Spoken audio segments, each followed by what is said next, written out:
Welcome to imperfect show finance. நிஃப்டியை பொறுத்த வரைக்கும் 108 புள்ளிகள் சரிஞ்சு 23,203 முடிஞ்சிருக்கு. சென்செக்ஸை பொறுத்த வரைக்கும் 423 புள்ளிகள் சரிஞ்சு 76,619 முடிவடைஞ்சிருக்கு. இதை பத்தி டீட்டெயிலா நம்ம பொருளாதார விமர்சகர் நாகப்பன் சார் கிட்ட பேசலாம் வாங்க. சார் வணக்கம். மாலை வணக்கம் சிபி. தொடர்ந்து 3 நாட்களாக பங்குச்சந்தை ஏற்றத்துல இருந்தது. இன்னைக்கு திரும்பவும் ஏற்கத்துக்கு போயிருக்கு.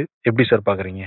இல்ல, ஓரளவு வெள்ளி என்று எதிர்பார்க்கப்பட்டது. ரெண்டாவது, நான் சொன்னேன் இல்லையா, அந்த நிப்டி 23,500 550 தாண்டாத வரைக்கும் நம்ம திரும்ப அந்த புல்லிஷ் டெரிட்டரியில என்டர் பண்ணல, பேரிஷ் டெரிட்டரியினுடைய துவக்க காலகட்டத்தில் இருக்கும் அப்படின்னு நான் சொல்லியிருந்தேன். அதனுடைய இதை நம்ம இன்னைக்கு பார்க்க முடியுது. ஏன்னா 23,203 தான் முடிவாயிருக்கு நிப்டி 100 புள்ளிகள் இறக்கத்துல. பிராடர் மார்க்கெட் பார்த்தாலும் அட்வான்ஸ் டிக்ளைன் 1,470 பங்கு, அட்வான்ஸ் 1,338. ஸோ கிட்டத்தட்ட 1:1 அப்படின்னு இருக்கிறதையும் நம்ம அங்க பார்க்க முடிகிறது. 52 week low continues to be more than the 52 week high. அந்த ஆங்கிள் நீங்க பிஎஸ்சிலயுமே 2000 பங்குகள் கிட்ட அட்வான்சஸ், 1,800 பங்குகள் கிட்ட டிக்ளைன் இருக்கிறத பார்க்க முடிகிறது. நிப்டி சென்செக்ஸ் ரெண்டுலயும் இருக்கு. லீடிங் இண்டெக்ஸ்லயும் பாத்தீங்கன்னா அந்த அட்வான்ஸ் டிக்ளைன்ங்கிறது ஆல்மோஸ்ட் 1:1 ரேஷியோ அல்லது 3:2 ரேஷியோ அந்த மாதிரி தான் ஒரு டைரக்ஷன் லெஸ்ஸா இருக்கு மார்க்கெட் அப்படின்னு வேணா சொல்லலாம். உதாரணமா இன்னைக்கு பாருங்க, சென்செக்ஸ் எடுத்துட்டீங்கன்னா 423 புள்ளிகள் வீக் ஆயிருக்கு. இதுல இன்ஃபோசிஸ் மட்டுமே 345 புள்ளிகள் இறங்குவதற்கு காரணமா இருந்திருக்கு. அது மட்டுமல்ல, நேற்று எதெல்லாம் ஏறுனுச்சோ அல்லது நேற்றெல்லாம் எதெல்லாம் குறியீடு அதிகரிப்பதற்கு காரணமா இருந்ததுன்னு பேசணுமோ நேற்று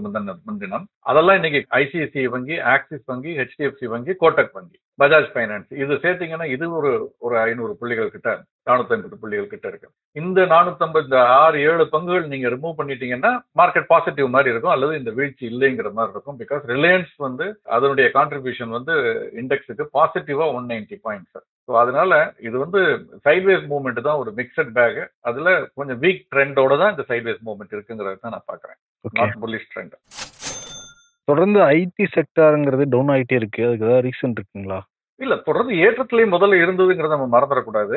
அதனுடைய ஒரு சேஞ்ச் தான் நம்ம பாக்குறோம். எப்படி வங்கித்துறை கடந்த 2-3 நாட்கள் ஏறிட்டு இருந்தது, இப்ப இன்னைக்கு இறங்கி இருக்கோம். அது மாதிரி ஐடி செக்டார் டாலர் மதிப்பு உயர ஐடி செக்டாருடைய பங்குகளும் தொடர்ந்து அதிகரிச்சதை நம்ம பார்த்தோம். ஆனால் 2 நாட்களுக்கு முன்பு HCL டெக் ரிசல்ட் வந்ததற்கு பிறகு பாத்தீங்கன்னா மெல்ல திரும்ப மத்த எல்லாமே இறங்க ஆரம்பிச்சிருக்கு. பாத்தீங்கன்னா இன்னைக்கு விப்ரோ, இன்ஃபேக்ட் ரிசல்ட்ஸ் எல்லாம் மோசம்லாம் சொல்ல முடியாது, பிரமாதமா இல்லைன்னு வேணா சொல்லலாம், இது மோசம்னு சொல்ல முடியாது. விப்ரோவினுடைய 3ஆம் காலாண்டு முடிவுகள் இன்னைக்கு வெளியே இருக்கு. கிட்டத்தட்ட 4.5% அவங்களுடைய நிகர லாபம் அதிகரிச்சிருக்கு.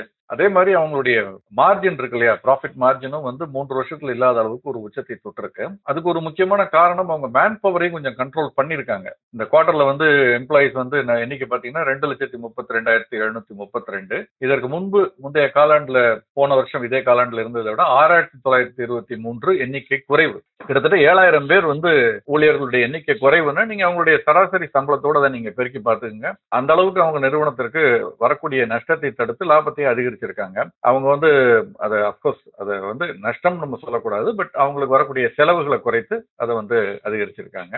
ஒரு நிறுவனம்னு பார்க்கும் பொழுது ஓரளவு செயல்பாடுகள் இதுல பாதிப்பா நான் பார்க்கல. அது தவிர இன்னொரு ஐடி நிறுவனம் டெக் மஹிந்திரா, அதை பொறுத்த வரைக்கும் அவங்களுடைய லாபம் 21% குறைவா இருக்கு. மார்ஜின் இம்ப்ரூவ் ஆயிருக்கு, பட் ப்ராஃபிட் குறைஞ்சிருக்கு 21%. சீக்வன்ஷியலா பாத்தீங்கன்னா Q2 Q3 21.4% குறைஞ்சு இருக்கு. அதுக்கு முந்தின குவார்டர்ல 1,250 கோடி லாபம், இப்ப 983 கோடி தான் லாபம். அதனால இந்த பங்கினுடைய விலை கிட்டத்தட்ட ஒரு 2% இன்னைக்கு வீக்னஸ் இருந்ததை பார்க்க முடிந்தது. விப்ரோவுமே அதே மாதிரி இன்னைக்கு ஒரு 2% இறங்குச்சு. போனஸ் டிக்ளேர் பண்ணப்பட்ட பிறகு எக்ஸ் போனஸா 290 ரூபாயில பட்டியலிடப்பட்டு அதுக்கு பிறகு 310 வரைக்கும் போனது. இன்னைக்கு பாத்தீங்கன்னா அந்த நேற்று 290 அருகாமையில் முடிவடைந்தது. இன்னைக்கு 281 82 ஒரு 6-7 ரூபாய் குறைஞ்சிருக்கு விப்ரோனுடைய பங்கு. பொதுவாக அந்த டாலரும் ஸ்டெபிலைஸ் ஆயிடுச்சதை நம்ம பாக்குறோம். டாலர் தொடர்ந்து அதிகரிச்சுக்கிட்டு இருந்தது இல்லையா. இப்ப பாத்தீங்கன்னா டாலர் 86.68 அப்படிங்கிற அளவுல முன்பேற வணிகத்துல தேசிய பங்கு சந்தையில ஸ்டெபிலைஸ் ஆயிருக்கிறத பார்க்க முடிகிறது. பெரிய வாலட்டிலிட்டி இல்ல. அதுக்கு மத்திய ரிசர்வ் வங்கி சில நடவடிக்கைகளும் எடுத்திருக்காங்க. அதாவது NRIs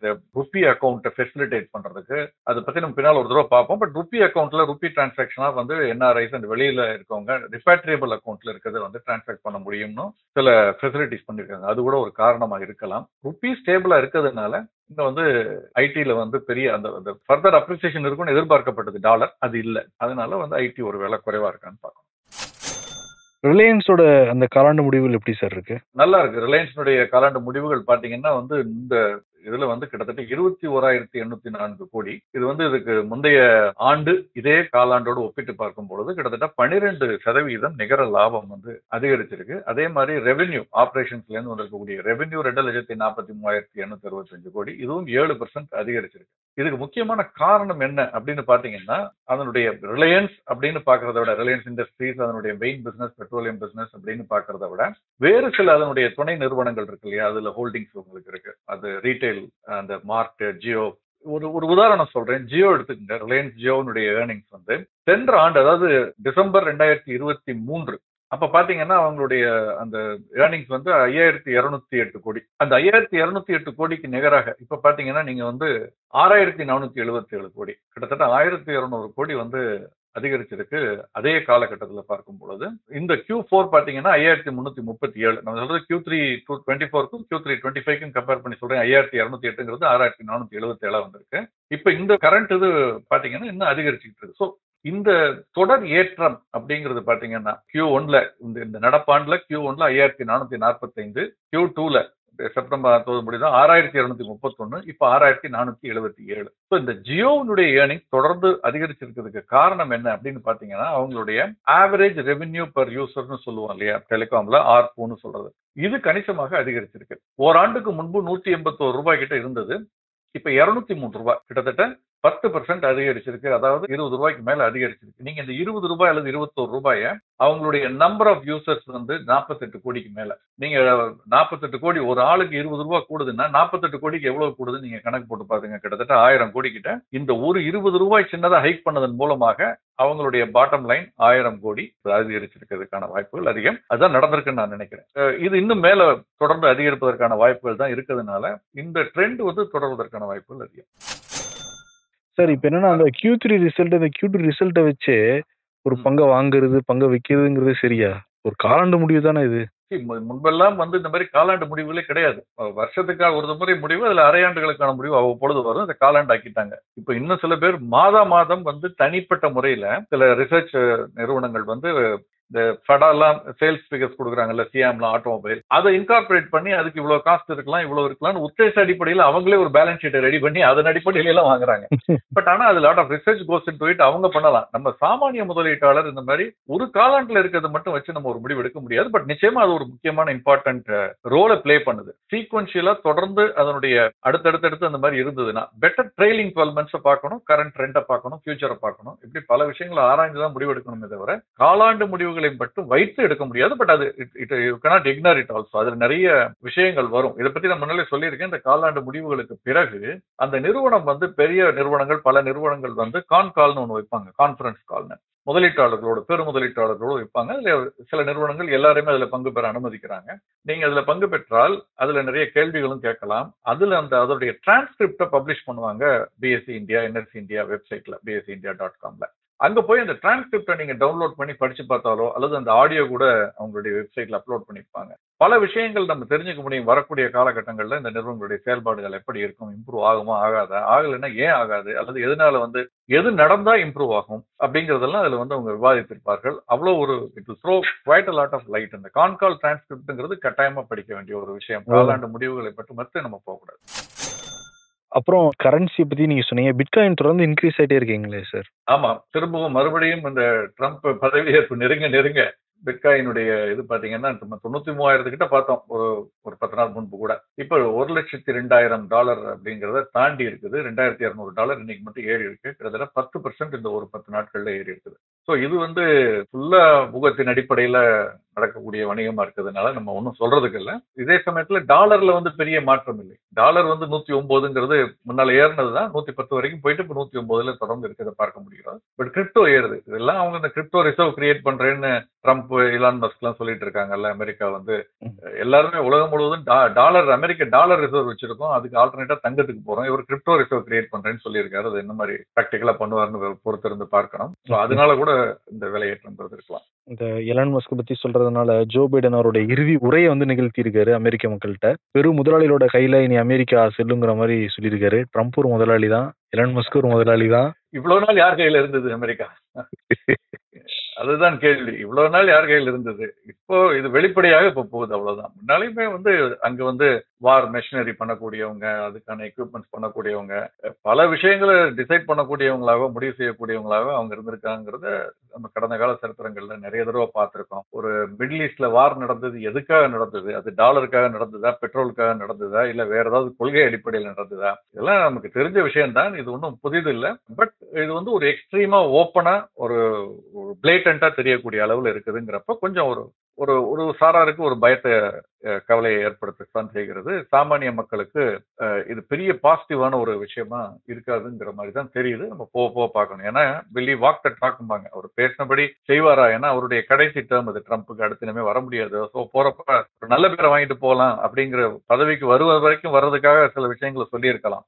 அதற்கு பிறகு வந்து அவர் வந்து அதுபடி நடக்கணும்னு கட்டாயம் இல்லை. அவர் கடந்த காலத்துல அவருடைய செயல்பாடுகளை பார்த்திருக்கோம். ஏற்கனவே அவர் வந்து கம்ப்ளீட்லி எகென்ஸ்ட் இருக்கட்டும். 2016 எல்லாம் பிட்காயின், கிரிப்டோ இதுக்கெல்லாம் எகென்ஸ்டா இருந்தவர். இப்ப அப்படியே ஸ்டாண்ட் யூட்டர்ன் அடிச்சிருக்காரு. இந்த மாதிரி யூட்டர்ன் அடிக்கிறதுங்கிறது அவருக்கு ஒன்றும் பெரிய விஷயம் கிடையாது. ஸோ பொறுத்திருந்து பார்க்கலாம். பட் பெரும் முதலாளிகள் பிடிக்குள் அமெரிக்கா செல்லும்னு சொல்றதுங்கிறது வந்து புதிதாக இல்லை, அது பழைய விஷயம்தான். அது இனிமே ஓப்பனா வெளியே தெரிய வரும், அவ்வளவுதான். அதே மாதிரி இந்த காசா இஸ்ரேல் அந்த போர், இஸ்ரேல் ஹமாஸ் அந்த போர் வந்து முடிவுக்கு வர போறதா சொல்றாங்க. ஞாயிற்றுக்கிழமையில இருந்து வந்துருங்கிற மாதிரி அமெரிக்கா வந்து சொல்லியிருக்காங்க. அது வந்துச்சுன்னா எப்படி சார், பங்குச்சந்தையில ஒரு மாற்றம் இருக்குமா? நிச்சயமா. முதல்ல ஃபர்ஸ்ட் ஆஃப் ஆல் பங்குச்சந்தை விட்டுருங்க. இது வந்து கட்டாயம் முடிவுக்கு வரணும். நம்ம அந்த ஆங்கிள் பார்த்தா கட்டாயம் வந்தா எல்லாருக்குமே ஒரு ஒரு ஒரு நல்ல விஷயம். பங்குச்சந்தைங்கிறது sometimes I feel sad to say this, but என்னன்னா ஒரு தவறான விஷயத்துல கூட லாபத்தை தேடக்கூடிய சமயத்துல குறுகிய கால நோக்கில் இருக்கக்கூடிய ட்ரேடர்ஸ் இருக்காங்க. சில சமயம் இருக்கும் அந்த மாதிரியான ஒரு இடம். அதை நம்ம முழுமை நான் எல்லாரையும் சொல்லல. அதனால திடீர்னு பாத்தீங்கன்னா ஒரு பெரிய போர் அல்லது ஒரு பிரச்சனை வரும்பொழுது திடீர்னு சில பங்குகள் ஏறும். என்னன்னு கேட்டா அங்க சில வாய்ப்புகள் இருக்கு. ரீகன்ஸ்ட்ரக்ஷன் அந்த அப்படி பாத்தீங்கன்னா இப்ப இந்த போர் அமைதியான முறையில முடிந்ததுனால் இப்ப அங்க ரீகன்ஸ்ட்ரக்ஷன் நடக்கும் பொழுது சிமெண்ட், ஸ்டீல் உள்ளிட்ட பல பொருட்களுக்கான தேவை அதிகரிக்கும் அப்படிங்கிறது. நான் நம்ம நெகட்டிவா சொல்ல விரும்பல, பட் பாசிட்டிவா பாத்தீங்கன்னா அது அந்த மாதிரியான ஒரு விஷயமும் நடக்கும் பங்குச்சந்தையை பொறுத்தவரை நல்லது. பட் இந்த வார் அது அட் எனி காஸ்ட் அது வந்து ஒரு முடிவுக்கு வர வேண்டிய ஒரு இது பெரிய பேரிழப்பு அப்படிங்கிறது நம்ம யாருமே அக்ராஸ் த போர்ட் எந்த எதுவும் இது இல்லாம எல்லாருமே ஒப்புக்கொள்ளக்கூடிய ஒரு விஷயம் தான் சார். ஏன்னா 40,000 பேருக்கு முன்னாடி இறந்து போயிருக்காங்க காசால. அடுத்து வாரன் பஃபட், பல பேருக்கு அவர் தான் தீர்க்கதரிசி, இன்ஸ்பிரேஷன் எல்லாமே. அவர் வாரிசு அறிவிச்சிருக்காராமே சார். அங்கேயும் வாரிசு அரசியல சார். ஆனா ஒரே ஒரு விஷயம், இந்த வாரிசு வந்து பதவி ஏற்கும் பொழுது அவருக்கு வயசு 70க்கு மேல ஆயிடும். 70? ஏன்னா அவரு நம்ம தாத்தா வந்து 94 வயசு அவருக்கு இப்போ. இன்னமும் ரொம்ப ஸ்ட்ராங்கா இருக்காரு. அவருடைய ஏஜிஎம் மீட்டிங்ல எல்லாம் கோக்கோட தான் போஸ்ட் கொடுக்குறாரு. நம்ம எல்லாம் வந்து 6 ஸ்பூன் சுகர் இருக்கு, 8 ஸ்பூன் சுகர் இருக்கு, வெயிட் போடணும்னு பயந்துகிட்டு இருக்கிறதுல அதுலதான் அவர் வந்து இருக்காரு. அவருடைய சன் ஹாவின்னு சொல்றாங்க அவங்க, ஹாவர்ட் பஃபெட் அப்படிங்கிறவரு. அவருக்கு 3 பிள்ளைங்க. பீட்டர் பஃபெட்ங்கிறவர், அவர் வந்து தம்பி, 66 வயசு. அவருக்கு மூத்தவர் இவர் ஹாவர்ட் பஃபெட். அவருக்கு மூத்தவங்க ஒரு சூசன் ஆலிஸ் பஃபெட்னு 71 வயசு அவங்க இருக்காங்க. இந்த 3 பேர்ல இவரை தான் அவர் தேர்ந்தெடுத்திருக்காரு. ஏன்னா இவரை ரொம்ப நாளா ட்ரெயின் பண்ணதாகவும் சொல்றாரு, இதுக்கு ப்ரிப்பேர் பண்ணதான். இன்ஃபேக்ட் இவரை கேட்டப்ப சொல்றாங்க, ஆர் யூ ரெடின்னு கேட்டா 70 வயசுல ரெடியான்னு கேள்வி கேட்கக்கூடாது. பட் கேட்டப்ப எனக்கு நிறைய பயிற்சி இருக்கிறது, அவரோட ட்ரைனிங் டீச்சிங்ஸ் எல்லாம் இருக்குன்னு சொல்லியிருக்காரு. அவருக்கு ஃபார்மிங் செக்டர்ல அதுக்கு முன்னால எர்த் மூவிங் எக்யூப்மெண்ட், எக்ஸ்கவேஷன் அதுல எல்லாம் பெரிய லெவல்ல இருந்திருக்காரு. ஃபார்மிங்ல வந்து தொடர்ந்து இருந்திருக்காரு. ஸோ அனுபவம் மிக்கவர். அந்த இத்தனை வருஷம் அவருக்கு கீழே ட்ரெயின் ஆயிருக்கும் பொழுது அந்த கல்ச்சர், அந்த ஒரு வேல்யூஸ், அந்த எத்திக்ஸ் அதை அப்படி கேரி ஃபார்வர்ட் பண்ணுவாருன்னு நம்ம நம்பலாம். ஆனால் பொறுத்திருந்து தான் பார்க்கணும். ஒரு ஆண்டுகளுக்கு பிறகுதான் நம்ம அந்த டிரான்சிஷன்ல எப்படி இருக்குங்கிறது நமக்கு தெரிய வரும். இப்ப டாடா குழுமத்துல எல்லாம் பாத்தீங்கன்னா வந்து டிரான்சிஷன் வந்து ஸ்மூத்தா இல்ல. முதல்ல ரட்டன் டாடா இருந்து, அதுக்கு முன்னால ஜேஆர்டி இருந்து ரட்டன் டாடா வந்த பொழுது முட்டு மோதல்ங்கிறது நடந்தது. அதுக்கப்புறம் மிஸ்ட்ரி வந்த போது நடந்தது. இப்பதான் கொஞ்சம் ஸ்மூத்தா இருக்குது. இந்த டிரான்சிஷன் தான் ஸ்மூத்தா இருக்கிறத பார்க்க முடிகிறது. பட் இது தந்தைக்கும் மகனுக்கும் இடையில இருக்குது, எப்படி இருக்குன்னு பார்க்கணும். 70 வருஷமும் ட்ரைனிங் எடுத்திருக்காரு சார். 1 வருஷம் 2 வருஷம் இல்ல, பல ஆண்டுகள் ட்ரைனிங் எடுத்திருக்காரு. நல்லதுதான். அடுத்து அவருடைய அடுத்த வாரிசை கொஞ்சம் சீக்கிரமா கொண்டு வந்துட்டாருன்னா பரவாயில்ல. சிறப்புங்க சார். நிறைய தகவல்களை வந்து சுவாரஸ்யமா வந்து பகிர்ந்துக்கிட்டீங்க. நிறைய நேர்கள் நிறைய கேள்விகளும் கேட்டிருக்காங்க. நாளைக்கு இதை பத்தி நம்ம டிஸ்கஸ் பண்ணலாம் சார். நிச்சயம் பேசுவோம், நம்ம கட்டாயம் பேசுவோம். Thank you so much sir. Thank you.